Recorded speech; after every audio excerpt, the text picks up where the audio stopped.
guys, it's Emma and I'm back today for you with another video, and today I am doing episode 8 of recommending books based on the Bella Sara cards that I pull. First, before we get into anything, I want to thank y'all so much because I finally hit 1,000 subscribers, y'all.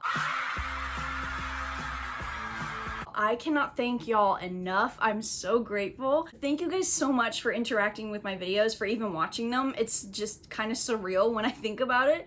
But nevertheless, in celebration of this 1,000 mark, I just thought we'd have a little bit of fun today. So this is the 8th episode of me recommending books based on the Bella Sara cards that I pull. Now, if you are new to my channel, hi, you should totally subscribe. But this is a series that I do where I take one of my decks of Bella Sara cards and I just pick 3 from them at random, and based on these 3 cards, I recommend y'all 3 books. Before we actually get started, I would really appreciate it if you guys would look down in the description box for all the links there that I have for you guys pertaining to stuff going on in the world right now, and those links will be down there for you guys to interact with and to share. And then down in the comment section, let me know whether or not you've read any of these books that I recommend, what y'all's recommendations would be, if you even like Bella Sara, if you had a trading card game that you really liked when you were younger or still do now. The usual, right? So with that being said, let's just get right on into it. Here we go. It's just as spread out as we can without dropping the cards, because I've done that before and they're a bitch to clean up. Okay, so let's just do 1. Oh no. 2. And then 3. Here are the 3. Let me see, there's 31 days in August. It's the 25th today. That means there's 6 days left to go. 6 is divisible by 3. We're just gonna go for 3. All right, number 3 is Mushu. Find a peaceful place where you can gather new energy. Okay, so Mushu is obviously a black horse, and his name has Chinese linguistic roots. As well as him standing in like what looks to be either a field going into a swamp or just a swamp in general. Look, I immediately thought of Mulan. The indestructible Mushu. So, due to stuff that happens in Mulan, I am going to recommend, based on Mushu's card, She Who Became the Sun by Shelley Parker Chan. Bruh, first, one day it's 70 something, next day it's 90 something. What's going on? Anyway, She Who Became the Sun is a historical fantasy set in 1300s China under Mongol rule, and we follow a Chinese family whose village is undergoing a severe drought and famine, and the only living son is given a fate of greatness, while the only living daughter is given a fate of nothing. And one day, a bandit attack leaves both siblings orphaned, and eventually the brother succumbs to despair and dies, and the sister is left. So not wanting to succumb to a fate of nothing, she takes her brother's identity and goes to a monastery to live as a male apprentice. But when the monastery is destroyed for supposedly supporting the rebellion against the Mongol rule, Zhu Chongba decides to claim something other than just her brother's identity. His fate of greatness as well. The reason why I wanted to recommend this book based on Mushu's card is because of one singular theme that both She Who Became the Sun and Mulan share, all right? And that is the theme of swapping identities. In Mulan, obviously, we have the main character who takes her father's identity and goes to war with it in order to fight in his stead. And in She Who Became the Sun, we have a daughter who takes her brother's identity and his fate just in order to survive, just to live. The difference between the two, however, is that at the end of the movie, Mulan gives up her father's identity and takes her own back, right? In She Who Became the Sun, Zhu Chongba is the only name that we ever know the daughter by. We don't know her name before she takes her brother's fate. So she doesn't give up this new identity. This conversation around identity is told through a genderqueer lens, which I found really interesting. In my opinion, the story does kind of get a little slow in the middle. However, just, oh my gosh, the main character in this book is so riveting. This is one of my favorite historical fantasies, and it's got one of the best first chapters I have ever read. All right, so if If you are in the mood for a just callous main character who is doing whatever they can to survive, and in a historical fantasy setting, She Who Became the Sun is for you. Now we have these two, and we're just gonna go with the one in the front. So, this one we have Star. It is not what you do, but who you are that is important. Love this card. All right, she's a golden horse with what looks like the zodiac signs underneath her and just a constellation in the back. So we could do something that has to do with just stars in general. We could do a sci-fi. Ooh, that sounds cool. We could do something with zodiac signs. I'm a astrophysicist. Okay, I'm a Gemini. I don't know, let's see. We found a winner. We found a winner. Okay, based on Stars card, I would like to recommend Light from Uncommon Stars by Ryka Aoki. We follow 3 characters in here. We follow Shizuka Satomi, who is a world-class, record-winning, legendary violin player. Katrina Wynn, who is a transgender prodigy violin player. And then Lan Tran, who is a starship captain posing as a donut shop owner. In order to escape damnation, Shizuka has to entice 7 violin prodigies to give their souls in exchange for success. She's already given 6, she needs 7, and that's when Katrina Wynn comes into play.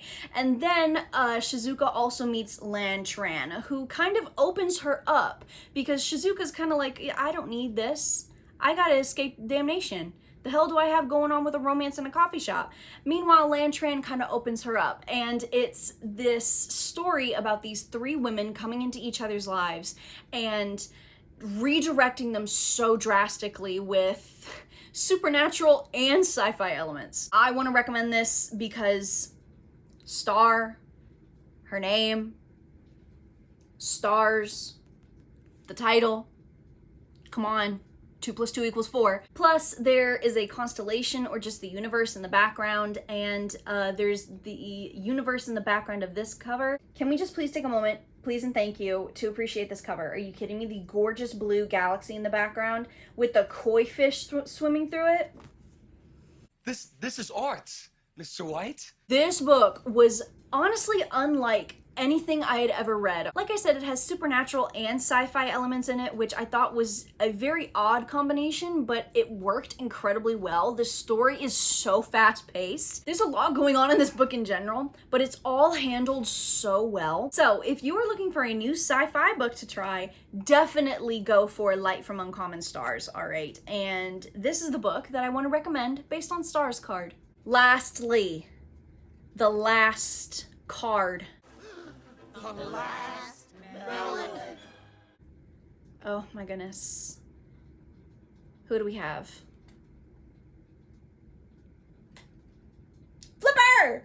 I will embrace you with extra energy and magic, then you don't have to be afraid. So he's a mer horse, and it's just ocean in the back. He's purple and like, what, magenta, maybe fuchsia, something like that. Lots of purples, lots of blues, underwater. We could do a purple and blue book. We could do a book that's set in the ocean. We could do a book about mermaids. We could do so many things here. All right. For Flipper's card, I would like to recommend Shark Heart by Emily Habeck. Shark Heart is a magical realism book about this couple named Ren and Louis. After only their first year of marriage, Louis gets a rare diagnosis. He will gradually transform into a great white shark. And at first, Ren just completely refuses to accept what's going on with Louis until he actually starts showing these carnivorous, you know, shark-like attributes. And all of a sudden, all these things from her past, including this tumultuous relationship that she had with her mother, start to come to the surface. And due to all of these things that we see from her POV, all of this grief that she's had throughout her entire life starts rising up, and she has to make a very hard choice. I wanted to recommend Shark Heart based on Flipper because, one, Flipper is purple, Shark Heart is purple, Flipper is a merhorse. Shark Heart, 1 has shark in the title, and 2 is about a dude turning into a great white shark. All right, I just thought it was an amazing fit. Shark Heart is one of my favorite books of all time. I flew through this book. I read it practically in one sitting. It is so heartbreaking, but at the same time so heartwarming. This book is so versatile in everything that it can be a metaphor for. I remember when I first started reading this, I was like, oh my gosh, this is a metaphor for like cancer or terminal illness or something like that. And as you keep reading, all of these different things start happening and all of these different factors start adding into what is happening. And you're like, oh my gosh, this could be a metaphor for so many things. And that's what I love about Shark Heart. It reaches so many different people with one singular premise. And another thing that I like about Shark Heart, yep. I love pieces of media in general that can have such an odd or a wacky sounding premise, but then once you get into the meat of it, it invokes so many different emotions that are completely the opposite of what you had imagined would be invoked by a premise, for example, like this. This book could be for almost anybody, okay? So if you are looking for a magical realism book or just a good, heartwarming, heartbreaking book that will make you feel something, Shark Heart is most definitely for you. So you guys, those were the books that I would like to recommend based on these 3 Bella Sara cards. I hope that you've enjoyed. I just want to say again, thank y'all so much for 1,000 subscribers. This is like just unreal. This is my ultimate favorite series to do. All right, I get to incorporate my love of Bella Sara from my childhood and then my love for books right now and from my childhood. All right, it's just so much fun. And I hope you guys will check these books out because even outside of the sphere of, the Bella Sara thing, all right, all 3 of these books are magnificent in their own right, all right? She Who Became the Sun, girlfriend, get out here. What are we doing? All right, here we go. All 3 of these books are magnificent in their own right. Historical fiction, science fiction, magical realism. Take your pick, girl. With that being said, you guys, I hope that you've enjoyed. I hope you continue to look out for more stuff on my channel. I hope you guys are staying safe. And lastly, I hope that you guys have a great rest of your day. Goodbye.